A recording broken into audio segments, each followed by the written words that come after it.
Employee ownership, if you ask me, is the best way to run a company. It's the best governance model, and it's the best way to get people fired up about serving customers. And there's been all kinds of academic studies that have proven that employee-owned companies do better in every way that you can measure a company's performance.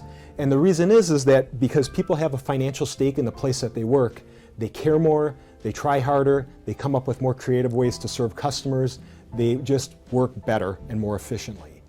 In terms of how we define success, certainly we define success in a financial sense. If we're successful financially, we're successful for ourselves.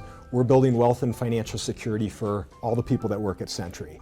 But there's other ways you can define success, and certainly we feel very successful when we ship equipment that solves our customers' problems, that we're really proud to put our name on.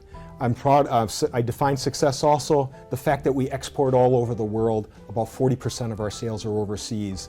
And somebody in China or somebody in Brazil, somebody in India looks to Sentry as a thought leader in their industry, somebody that's going to solve their problems.